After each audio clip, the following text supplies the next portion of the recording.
You and I, Carrie, have talked many times about resilience as adults, resilience not just in bereavement but in life. And I personally worry that we are a nation of people where our young people perhaps aren't quite as resilient as they could be. It's a death sentence.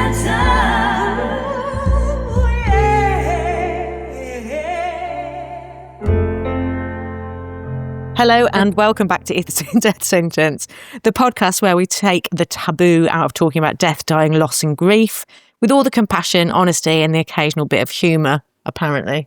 Are you funny? Are you? Funny looking. Funny looking, sweetheart. We're just trying to make the hard stuff feel a bit lighter. My name's Emma. And I'm Carrie Smith. And today we are talking about education in schools, which is a bit off the cuff for us. So we are talking to you and anyone who's in education, school leaders, pastoral staff, or anyone working with young children and young people, because from 2026, grief and bereavement education is official to become part of the UK's statutory RSHE curriculum. Finally. Well, it's overdue, it's necessary, potentially transformative, which is what It's a Death Sentence is really geared for and what we're all about. So for those of you who may not be familiar with our podcast, we want to normalise or help to normalise, there's lots of people doing it, we don't own it, normalise conversations about death, dying, loss and grief. Today we're diving into what the new curriculum includes. So we're so behind this actually happening, but why does it matter? And importantly, how our mini pod workshops can support schools in delivering it safely, confidently and creatively. So let's start with the numbers. So the guidance was released in June 2025, June of this year. Right. It has to be out in schools by 2026, September. And roughly 1 in 29 children will lose a parent or a sibling. My God, in the UK alone. So 1 in 29, that's somebody I know. It's 1 in each classroom, isn't it? So it's 26,900 parents die each year in the UK, leaving behind dependent children. That's one parent every 20 minutes. Jeez, that's a lot. It doesn't even include the losses of grandparents, siblings, friends, pets, all of which a child can find incredibly hard. In fact, I'll just take time here to reflect on pets. So we have interviewed so many people who have been reflective of their pets. Now, for most children, the first loss, hopefully, they will experience will be the loss of a domestic pet. We've had that a lot, haven't we, in our interviews? Yeah. We've had people ask us to do episodes on it, but we have not yet. But we will. As yet, yeah. But and for some children, a grandparent isn't just a grandparent. The grandparent might have brought them up. Yeah. Their friends or siblings might have had a very, very influential part in their lives. So, we think of a parent and that being the pinnacle, but actually for some children, they're losing somebody that isn't a parent, but is the main provider for them. So, yeah. Historically, death has been something that I think schools have tiptoed around, really, haven't they? Yeah. And not really out of disinterest but more out of fear and discomfort and not really knowing how to approach it, how to talk about it. It's a bit like sex, isn't it, really? I don't know how. Uncomfortably and weird to talk about? Yeah, well, I think... Especially with kids. I'm not a teacher and I have nothing but respect for them because I could not do it. Absolutely couldn't do it. I've got nothing but utter respect for them. But I imagine teaching Key Stage 2 and 3 sex education must be really challenging, even with the materials that they'll have to teach it with, because you look at the age that they're at, it's going to be full of ridicule and silliness and embarrassment. But to then be asked to teach about, grief, bereavement, loss, it's one of those subjects that people are really afraid to get wrong. So they just literally skirt around it, don't they? This change in the curriculum is huge. The first time the Department of Education is saying it does belong in the classroom and children deserve to have their voices heard and for understanding and support, which is fantastic. And I mean, it will shape and change a new generation of young people. Absolutely. So the RSHE, which can we just call it the RSHE? The RSHE is the Relationship Sex Health Education, is it? they're the classes. Sometimes they call them PSHE. Yeah, personal something. Personal, social, yeah, not sex, sorry. So I've got sex on the brain. Personal, social, health education.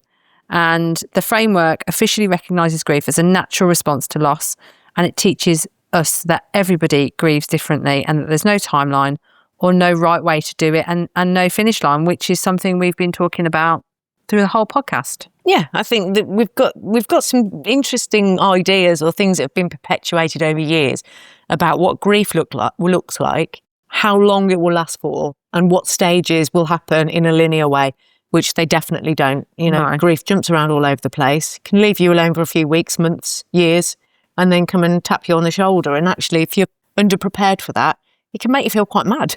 Yeah. It can make you feel quite mad. So the key areas that the new curriculum hopes to introduce is understanding grief. So children learn that change and loss create a range of feelings, and it really does, like they are enormously big range of feelings, but teaches that all of these things are valid, they're not wrong or right. It teaches building empathy and resilience.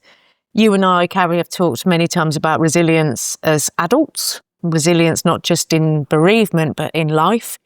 And I personally worry that we are a nation of people where our young people perhaps aren't quite as resilient as they could be. But resilience doesn't mean make them hard. It means make them have understanding and give them the tools and the skill set to be resilient, to understand all of life's challenges, death being one of them. And to be in your feels and have your feelings and deal with them. Yeah. Because if you don't, that's when the problems crop up. And be responsible for yourself and your feelings. And if you need help, and being responsible doesn't mean do it alone. It means if I need help and I'm not doing well, how do I get it? Who do I go to get that? And to be brave enough to do that is quite something, isn't it? And also, I hope they sort of address language around that, like you said, using the words and the terminology around death and dying. That's something we're really keen to support. I remember talking to Ben from The New Normal about suicide prevention, and they said that often people are afraid around young people to say like suicide because they think they're then going to go and do it. But actually, they're not. Yeah. And it is actually the terminology. Make it happen by saying talking about death isn't going to kill you. Yeah. So again, talking about what words we choose, and I'm sure this will be part of the curriculum. We're not going to be using phrases. We learnt this from the ladies at the Primrose. Let's not use phrases that are ambiguous like passing away. We need to say dying, death, and dead, because you don't want, especially a Key Stage 2 child, who could be from the age of 7+, to be confused with the language that we're using. So I know that the curriculum will be taught in a very factual way, but they may then go home to their parents or their other friends or family members and try and bring it up. And, those people might not be ready, well equipped for it. They might not be ready for the word. I don't know if we should talk about passing away and the child. We need to just be clear with the language, don't we? So, sorry, I've deviated there. But yeah, the key areas it's aiming to look at, again, normalising conversations about loss. So moving away from the societal taboos and accessing support, which we've just talked about. So, making sure that the young people know where to go to get help if they need it. So people like Child Bereavement UK and Winston's Wish in particular, we've interviewed them. Sophie Kirkwood came on some time ago and talked to us about her role within Winston's Wish. But we think that these charities will be making downloadable packs that are ready for school. But they are also charities that are open to young people accessing them directly if they need support. Yeah, so the teachers aren't going to be alone and left to sort of figure it all out. The organisations that you mentioned will be there to support, and they've already got developing training packs and things already in place. And the schools, although there will be a policy for them to follow, they will retain some flexibility to determine how they want to deliver their training. And they'll probably develop that in consultation with the parents or with the local communities. They need to be flexible so they can serve a range of different communities. Are you suggesting that they use external providers? Perhaps, potentially, yeah. An external provider like a podcast. 2 women that provide a podcast, or even a mini pod, which is available in schools. Maybe. Yeah, absolutely. The guidance is clear, but delivery is often the hard part. Exactly. And I mean, the teachers are brilliant. They really are. But, we all know that it's a hard job. They're stressed. Like you said, I couldn't do it. No. And grief is like one of the scariest topics to get wrong. And that's where we come in. So our mini pod workshops, it's an interactive workshop model that brings podcasting into the classroom. So not only do pupils learn about grief, loss and bereavement, but they are also learning skills like interviewing skills, audio recording, teamwork and reflective thinking. So we are hoping to provide a creative and safe, supported space where pupils can ask all the questions they want to ask, explore all their feelings, talk about anything death and dying related and not be scared to ask the questions, and discover that grief is something that humans all share and it's not something to hide and be scared of. And I think we're at an advantage in our terms of delivery because both Carrie and I have dealt with several losses in our own journeys, which we can reflect upon. But also if a young person has an anatomical or biological question, you're in safe hands with Carrie, our anatomical pathology technician, sweetheart. And they can ask me and I'll go, I don't know. I have to get Google out and go, I can explain it in layman's terms. Young people, my two children ask me the best questions and the most bizarre. And actually, we do need to be equipped to answer those things, or at least encourage more discussion with it and get maybe the groups to answer it. But I have to tell you this little story. My son's gone back to school. He's been poorly and they were doing something in class. He's Key Stage 2 child. And they all had a little story to read through and then they were going to discuss it, I think, with the teacher. And in his story, it said something about circumcision. Right? Okay. Who knows? Now, any other child that got that story, it went over their head. They never asked a question. Not my child. Your son, who's 9, has written a story. No, he didn't write it. Oh, okay. He was reading a story that was given to him in class. They were given a selection of stories to read. Wow. And all the other kids ignored what that meant. Not him. He put his hand up. Excuse me, miss. What's circumcision? And she went, oh, I'm not sure. I better look it up. Really? So she couldn't give him an answer could you imagine immediately. I bet she was flipping raging. Imagine being a teacher being confronted with that, especially when she's teaching English at the time, storytelling or whatever. So just crazy. Wow. So of course he came home and that was the first question that was on his lips. And we told him what it meant and he was like, oh. It's interesting.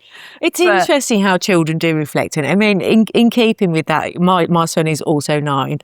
I had him in tears the other night, absolute tears, not about circumcision as it happens because we haven't spoken about that. And I'm sure he will ask me at some point. But he gets himself in a bit of a state before bed because they do, don't they? And he said to me, I just can't believe I'm never going to see Grandad again. Oh, I know. It's so sad. And I have to sit there as the adult, or I feel I have to sit there as the adult and say, no, you're not. And I have to be really clear with him, you're not going to see Grand. I say to him, why don't you go to sleep and ask for a brilliant dream about Grandad, like an adventure with him? I mean, I'm going to be honest, even when my dad was here and lived with us, I don't think he ever took Frank on an adventure. But that's what I'm saying is that's a very natural children's response. It's months later and he's still reflecting on it.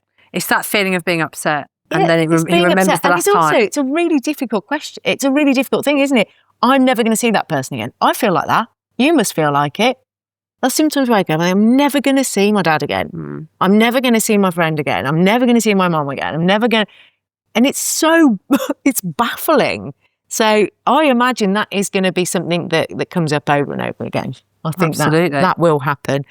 But totally deviated again. So within the mini pod though, we know that we've got to be very careful around certain things. We've got to make it age appropriate. We've got to make it palatable. We've got to make it an open discussion. We've got to be careful that we're not... Now, I don't want to be careful not to upset people. Our questions won't be aimed at upsetting people, but there will be people that are going to be more triggered than others. And that's the case. We've also got to look at things like cultural diversity. Different families and communities approach death in different ways. Our mini-pod encourages thoughtful, non-judgmental discussion around those differences. Absolutely. And we've got 2 exciting pilots coming up in 2026. So we've got a Key Stage 2 pilot and a Key Stage 3 pilot of the mini-pods. And this lets us tailor our content in an age-appropriate way for gentle exploration for Key Stage 2, more reflection-based for Key Stage 3. So we're sort of going to try and penetrate the the barrier that's there, talking about death and dying, and making them ask the questions. Absolutely. I think at this point, I've realised that we've come this far and we haven't really told the listeners what that mini pod might look like, but it is essentially what it sounds like. So Carrie and I present this podcast. It's a death sentence, exploring everything around death, dying, grief, life after loss. The workshops will include us going into school and having some open discussion around death, dying and loss in keeping with the curriculum, but mostly the focus will be on delivering mini pod episodes with the children. So they will become interviewer and interviewee and hopefully have a turn at doing both. But we will be using the premise of loss and what that looks like for the children to get them to create their own mini podcast. Yeah, and to explore how they feel about it. If you're currently listening and you're in schools and you want to register interest for 2026 or 2027, if you're the PSHE lead, the Senko lead, safeguarding lead, head teacher, any teacher, reach out, because we would love to collaborate with you. And we can do that in a manner, in loads of different ways. We can just have an informal conversation on the phone. We can set up a Teams meeting, or we can come and see you, providing we've got the time to do that. But, we can adhere it to your school's values, and we can certainly, obviously, we'll be in keeping with the curriculum, but we can have those discussions with, each individual school as to how they would see it being delivered and come up with something that suits. Yeah. We believe that when children are encouraged to talk openly about death and grief and all their emotions, things become less isolating. Adults often say that the worst part about loss and grief, and we can sort of vouch for that, is the silence around it, and that people don't actually know what to say, so they say nothing at all. So imagine a generation growing up without that silence. They're able to talk about That's stuff. the dream, isn't it? A society where grief isn't hidden, where we don't wait until someone is grieving before teaching them how to navigate it. I mean, we're always so reactive and not proactive, so we're putting out fires rather than preventing them from happening. And we love the quote from the Scottish National Childhood Bereavement Project, who said we should prepare for grief like we prepare for a fire in schools, proactively. It's exactly perfect. That. It's exactly that. We teach fire safety before a fire happens. We teach online safety before a child encounters a risk. So why have we waited this long to teach anything about grief or loss before it actually happens? Or just feelings and emotions. Yeah. We're so guarded, aren't we, about things? Yeah. If you'd like us to bring the mini pod into your school, like Emma said, get in touch. If you just want some more information, you can contact us. And we make it easy, supportive and tailored for your needs and your pupils. So you can message us on any of our social channels. So we're on Instagram, Facebook, TikTok, YouTube. Our email is on our website. Our website is, we never read our website out. We should. www.its-death-sentence.com. Yeah. But really, that's why we don't read it out. Yeah, no. If you get on Google and just type in "it's a death sentence," there'll be absolutely tons of stuff on there. So it'll take you to one of our channels.